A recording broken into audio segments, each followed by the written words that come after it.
Hey guys, so I said in my last video that I was going to talk about my experiences with the mental health institutions that I've been in, but I don't exactly remember enough to really talk on it. I just remember they had a lot of really nice classes and stuff like that, and the groups were pretty helpful. I didn't really want to open up to anybody or anything, but if I stayed any length of time past, like, I guess 3 days, then I took something home from the groups and stuff. Um, but what I do want to talk to you about is something that, I've referred to as plaguing me because it does. Um, and that's my seizure disorder.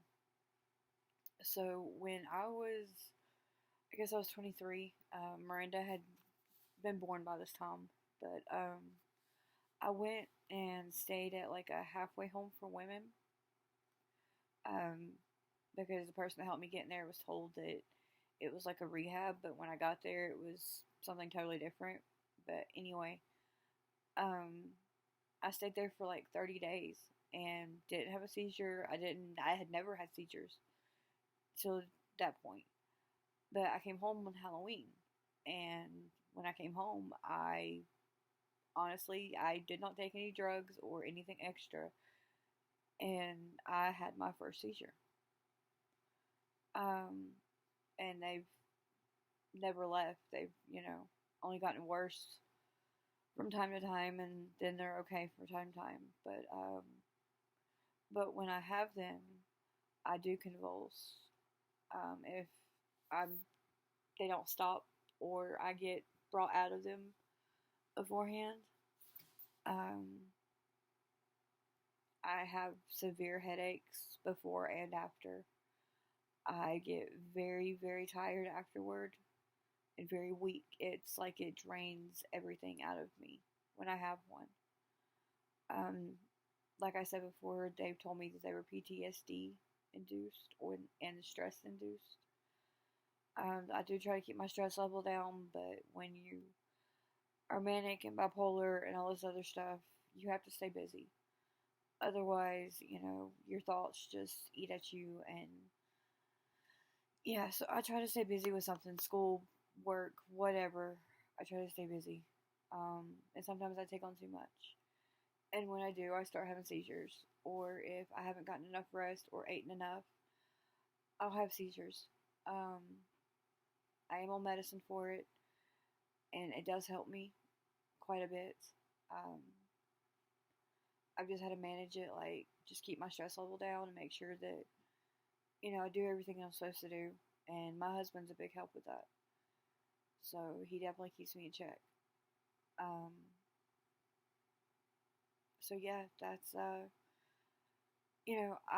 the seizures, they have pretty much stopped my life in ways. I cannot drive. I didn't know how to drive to begin with. Like, I took the class, but I never got behind the wheel enough to care or learn or anything, so I don't know how to drive. And now I have seizures to where I can't. Because one of my triggers is the flashing lights, like a cop or ambulance, something like that, are like are one of my main triggers. So I can't have a license, I can't drive, which just it I stay disappointed in myself because of it, because I can't accomplish my dreams. And I envy those that can drive and have a license, because something I'll never experience. But, I do feel down on myself for it. I do feel crippled, I guess, at times. That's why I work for my husband, and I stay home and school the kids and go to school myself, just feel like I'm doing something for my family. Because otherwise, I feel worthless, and I feel like that enough already. So, But, yeah, not being able to drive or anything when I go somewhere, like if I want to go out of town. Take, for instance, I was supposed to go to Raleigh the first week in April to take some classes.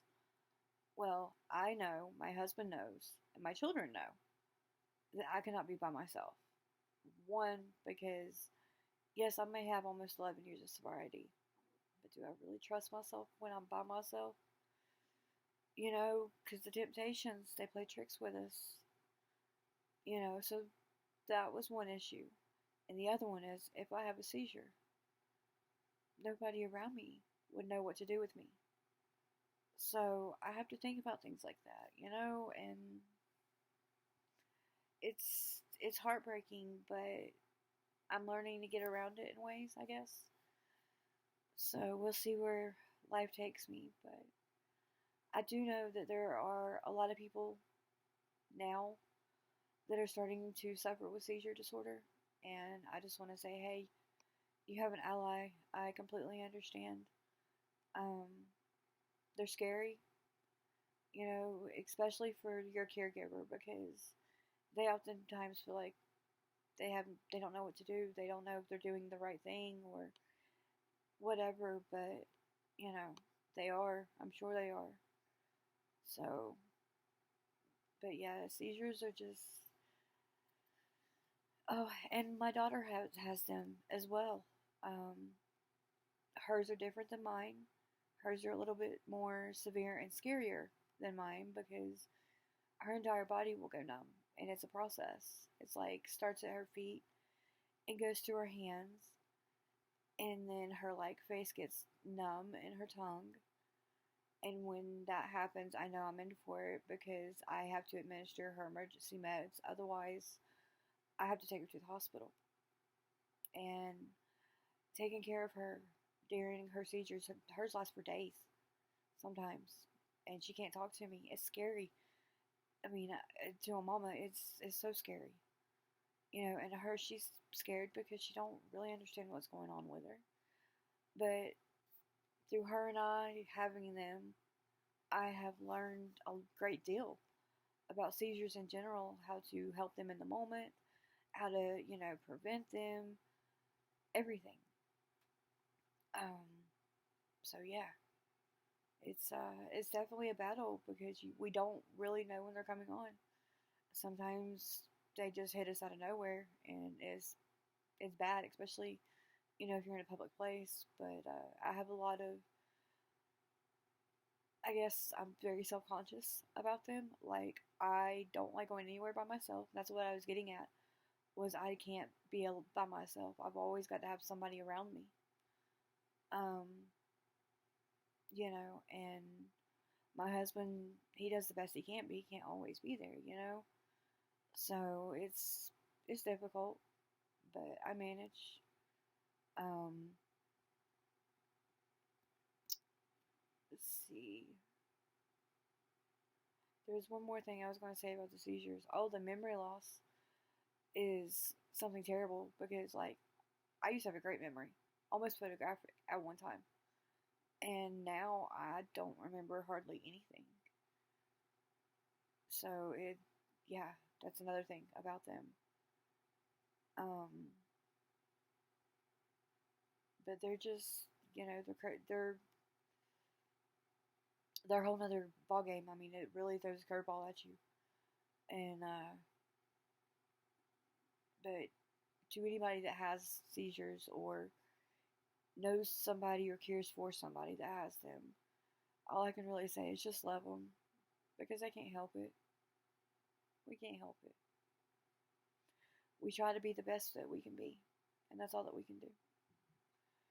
So, with that said, guys, um, so my next video will be just like me giving some encouraging words and support um, to everybody out there.